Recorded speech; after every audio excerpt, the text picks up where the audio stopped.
Muchas gracias, Viri. Pues hago un resumen rápido de lo que pasó el día de ayer y lo que estuvimos viendo el día de ayer. Ayer estuvimos hablando lo que había pasado con el cine, lo que había estado pasando con el cine ahora con la pandemia, con estos 2 meses que hemos estado encerrados en nuestras casas, como tal cual estamos en este momento, y de las repercusiones que esto había tenido en lo que estamos consumiendo y en lo que estamos viendo actualmente a través del mundo, no nada más en México.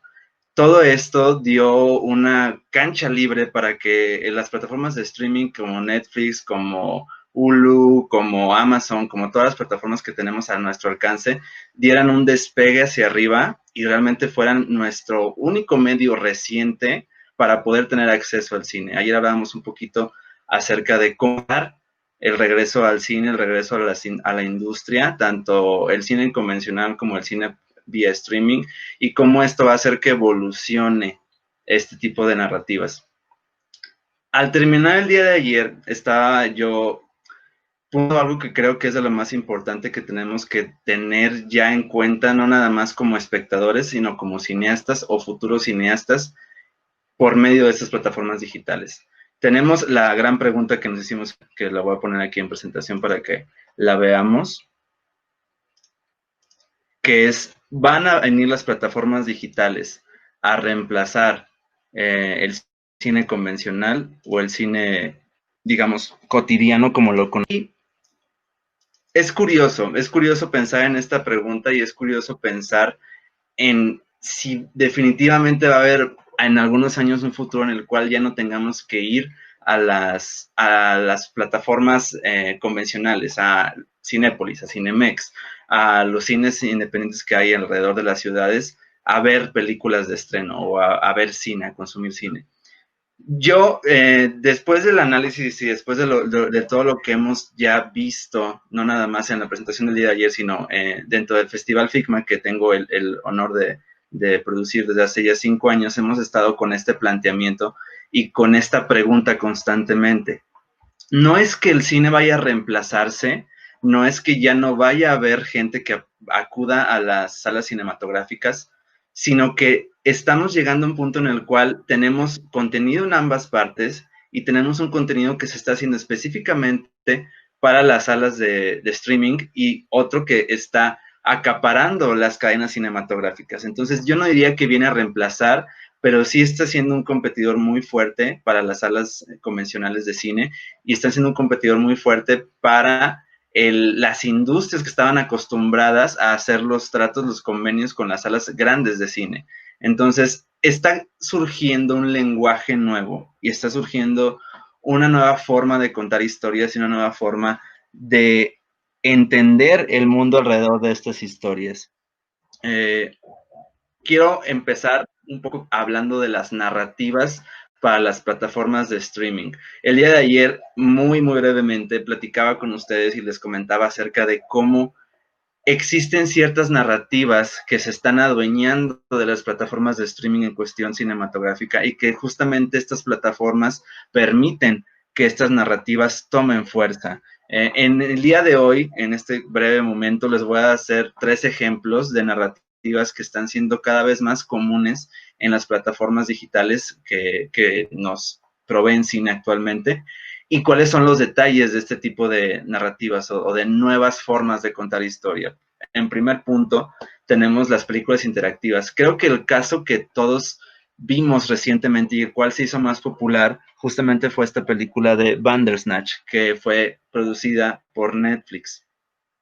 Así como esta película, existen otros ejemplos realmente pocos tan conocidos como se hizo este, o pocos tan populares como se hizo este, pero tenemos estos otros 2 ejemplos, por ejemplo, que están aquí en la presentación, que es Suferrosa, se llama el proyecto, es un proyecto dramático sci-fi, y tenemos Darkside, que es una película de terror. ¿Qué tienen en común estos 3 ejemplos?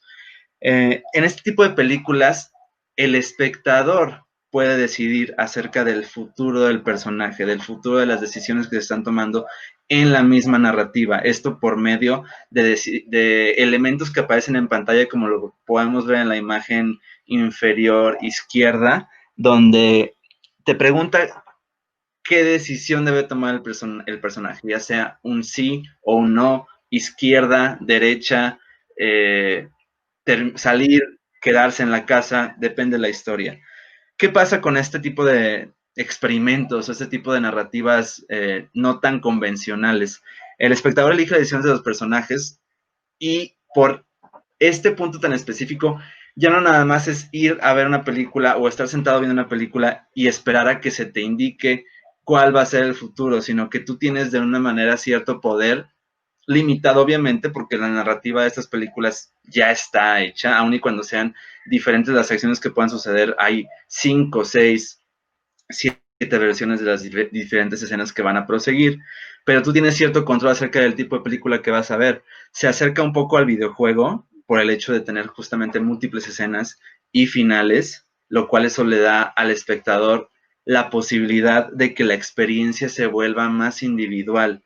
Y creo que esta es la parte más interesante acerca de estos proyectos y acerca de este tipo de películas que están surgiendo en las plataformas digitales. El hecho de que el espectador no nada más se siente a ver cine, sino que ya sea partícipe de él, que tenga la posibilidad de decidir qué película va a ver en comparación con la persona a la que le pudo haber recomendado el mismo proyecto, es algo que el cine convencional no está brindando y creo que es una de las principales diferencias que podríamos ver en lo que se está mostrando en el cine vía streaming. Este caso específico de las películas interactivas creo que es algo que está apenas empezando a ponerse un poco de moda, porque de hecho las otras dos películas fuera de Bandersnatch tuvieron sus páginas específicas en las cuales tú podías ver esta película. Esas dos películas no estaban directamente en ninguna plataforma popular, digámoslo de cierta manera. Estaban en sus específicas plataformas, páginas de internet, donde podías ver estos proyectos. Pero la ventaja, y creo que lo trascendente de estos proyectos es que se vuelve una experiencia individual en la cual 10 personas pueden ver la misma película y al final que sea un proyecto completamente diferente para cada quien por las decisiones que tomaron alrededor de la hora 40 o de las 2 horas que duró la película. De hecho, Bandersnatch tenía un punto muy interesante, que era la película duraba alrededor de 2 horas y media o 3. Depende de qué decisiones tú tomaras, y había otras versiones en las que duraba 1 hora y media o 1 hora 20, depende de las decisiones que el personaje tomó a lo largo de los minutos que iban pasando y que el espectador iba haciendo parte de eso. Entonces, este caso específico es una de las narrativas, creo, más interesantes que han podido surgir a través de las plataformas de streaming.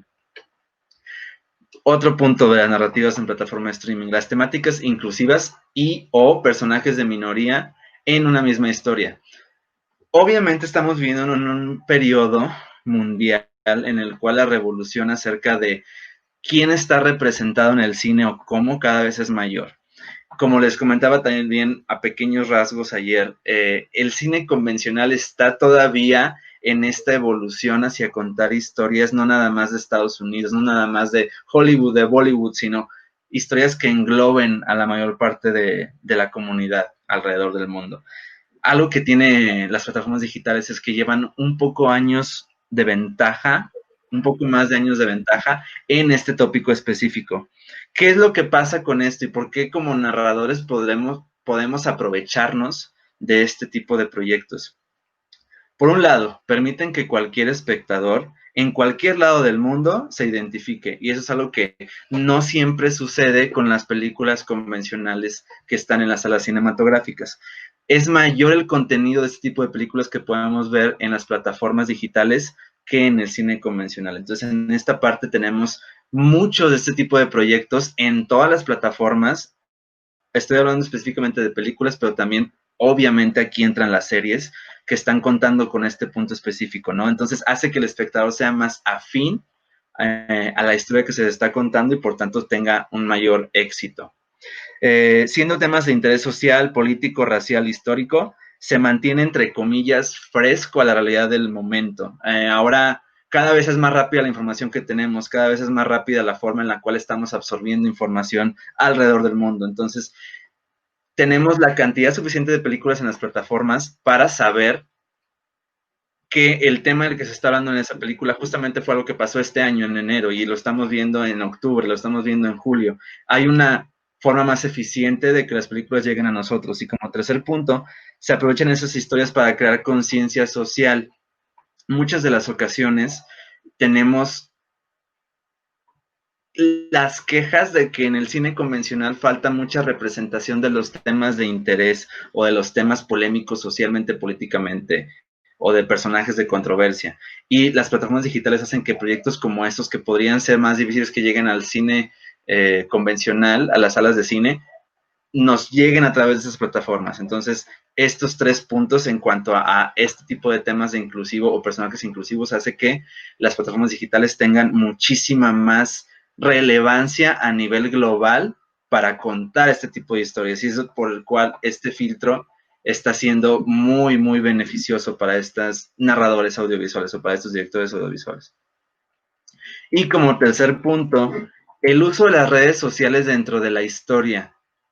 ¿Qué es lo que sucede? Obviamente, como justo en este momento está sucediendo, cada vez estamos más atados a las redes sociales, cada vez estamos en constante comunicación por medio de estas vías, sea WhatsApp, sea Instagram, sea TikTok, sea Twitter, sea Zoom, videollamada, todo lo que está pasando en el momento ya es parte de nuestro día a día. Entonces, ¿qué pasa con las películas actualmente? Y muchos de los contenidos que también pueden encontrar en las plataformas digitales es que están aprovechando estas redes sociales para contar sus historias. No solo son parte del mundo de donde se está contando la narrativa, sino que la narrativa está involucrada con las redes sociales y de esa manera avanza la historia, lo cual creo que ha sido una de las formas más, creo que de cierta manera controversiales para los narradores audiovisuales de contar historias, porque entonces se eficientizan muchas de las cosas, desde cómo se hacen hasta cómo se ven, como se pueden ver en las imágenes de abajo. Pero, ¿qué es lo que sucede también aquí? Como con los anteriores ejemplos, el espectador se identifica también con estas historias, dado que nosotros estamos muy, muy estamos en constante conocimiento de cómo navegar a través de estas plataformas, y el hecho de ver eso representado en una película hace que conectemos rápidamente y al mismo tiempo nos plantean ciertos peligros o inconvenientes acerca de estar en estas plataformas, lo cual no siempre se hace en las películas convencionales, y también es una forma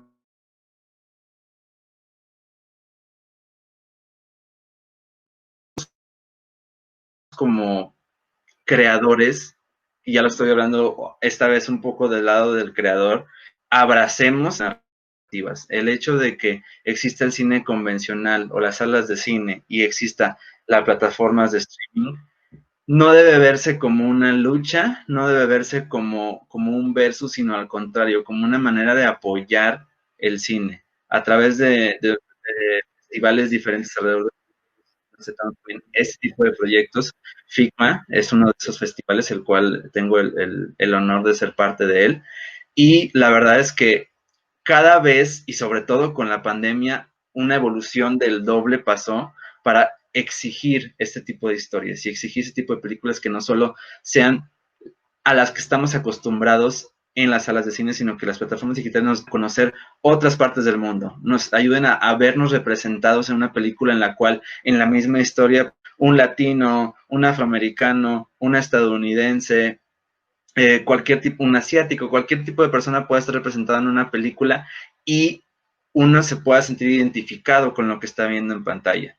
Así también sentir identificado no solo por de dónde vengas, sino también por cómo te comunicas, como en el caso del ejemplo de las redes sociales, o por lo que está pasando en el mundo, como en el caso que decía, las temáticas sociales, políticas, económicas, todo ese tipo de temas que son de relevancia en el momento, en el año, en el mes, y poder saber que a lo mejor en un mes o en 5 voy a poder encontrar una película que se adecue a lo que el mundo está viviendo. Creo que esa es una de las cosas más importantes que ha tenido plataformas digitales. Siendo esta la narrativa, ¿qué es lo que está pasando también de otra manera? Tenemos el hecho de cómo estamos contando estas historias y a través de qué medios estamos contando estas historias. Una cosa muy importante las plataformas digitales están filmadas las películas y de qué medios estamos utilizando para filmar las películas. Existen muchos métodos de filmación actualmente para poder lograr un proyecto audiovisual. Aquí les menciono algunos. Tenemos celulares, tenemos drones, tenemos laptops, tenemos cámaras de seguridad, tenemos GoPro. ¿Por qué menciono estos? La ventaja de estar transmitiendo cine a través de una plataforma vía streaming es el hecho de que ya no tenemos como creadores, como cineastas, como narradores, que tener el equipo de mayor potencia, las cámaras más caras, la iluminación más detallada, para poder crear un producto que al final del día se pueda ver a través de la computadora o a través del teléfono y tenga una buena calidad. En esta slide les puse dos ejemplos.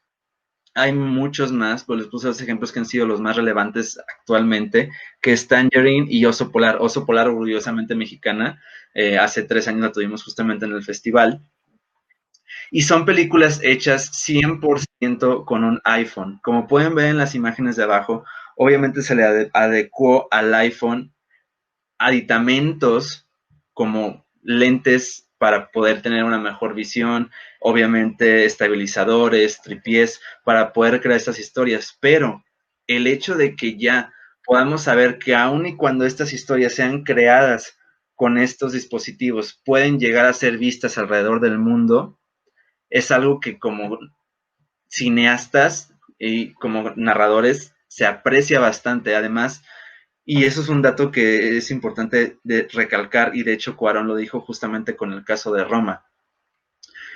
Es mayor la cantidad de personas a las que se puede llegar por medio de estas plataformas el día de hoy que a las que llegaría una película mediante las salas de cine convencionales.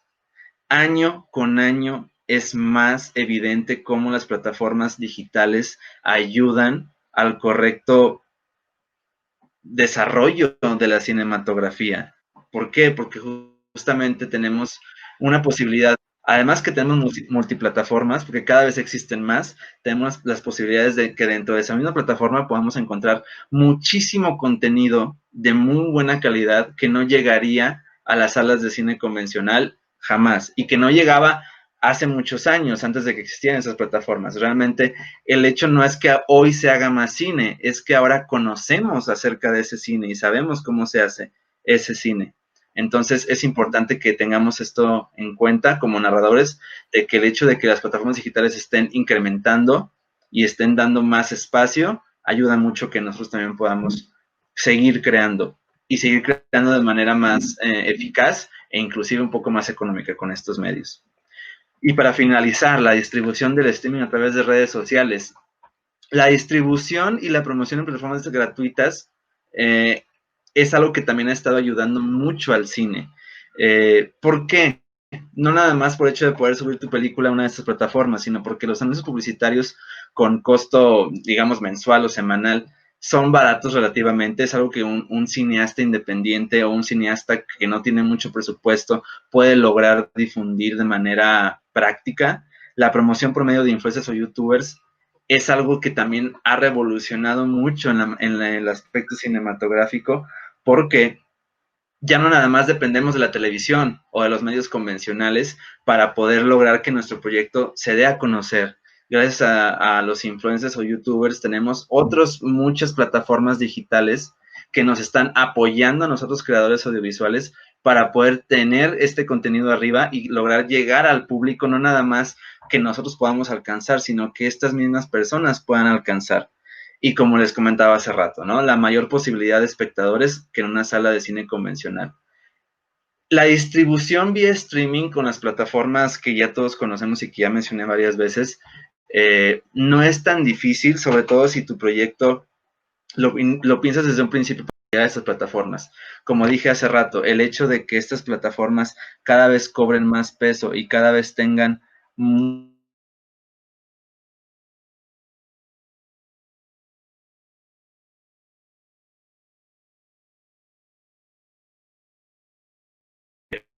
formas de llegar a estas plataformas, es a veces tan simple como mandar un correo electrónico, como revisar los datos de las plataformas, mandar un correo, preguntar que te lleven o que den a la base de datos de la persona de difusión o de programación, y te pueden contactar directamente con quienes pueden ayudarte a ver cómo distribuir tu película.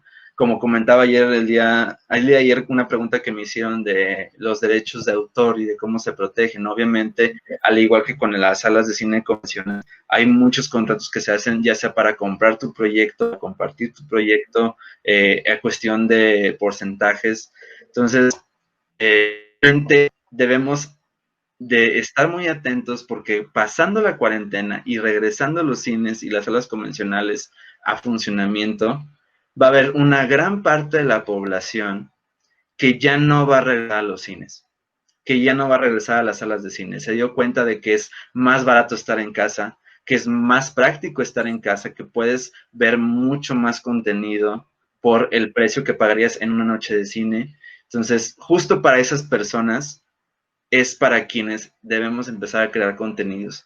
Como dije hoy, es de los principales tipos de contenidos que pueden funcionar para las plataformas digitales. Obviamente esto no deja de lado la narrativa convencional, pero es el tipo de cosas que los espectadores que van directo a estas plataformas están buscando. Todo esto es de la manera mucho más resumida.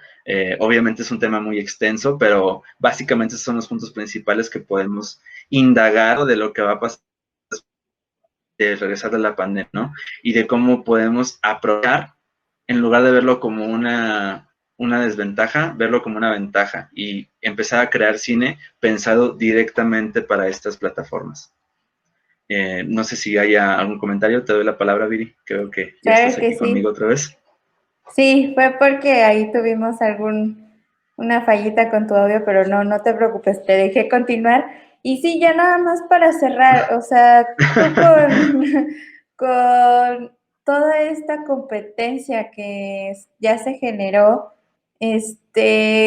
¿cómo lidiar con toda esa oferta que ya hay hoy en día? O sea, tantas plataformas, tanto contenido.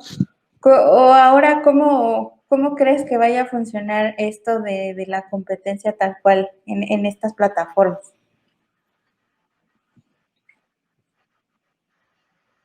La competencia dentro de la plataforma misma, o sea, como cineastas dentro de la misma plataforma, ¿a eso Sí, te o sea, refieres? o sea, exacto, o sea, ¿cómo va a competir un Netflix con un Amazon, con un demás? O sea, Ok, ok. Mira, ha habido mucha controversia, obviamente, algo que probablemente algunos de ustedes o vieron, o sea, el incremento de precios con Netflix versus las plataformas que vienen detrás de ellos, que es Disney, que es HBO, Amazon. Estamos en un momento en el cual se están polarizando, por un lado, todas estas plataformas, pero también se está dividiendo el contenido que ya estábamos acostumbrados. Está ese contenido de Netflix, que originalmente estaba todo ahí porque Netflix fue la pionera. Entonces se está dividiendo contenido de Netflix a Hulu, a Amazon, diferentes plataformas. Entonces están, la verdad, obligándonos de cierta manera a reemplazar el boleto de cine o el costo de un boleto de cine por 3 suscripciones diferentes para poder ver contenido diferente y tener acceso a él. Si nos fijamos un poco aquí, esto es sin ir en una plataforma, un poco de detalle en lo que nos ofrecían hace 2 años o incluso el año pasado en cuestión de contenido, y vemos el contenido que nos ofrecen ahora, cada vez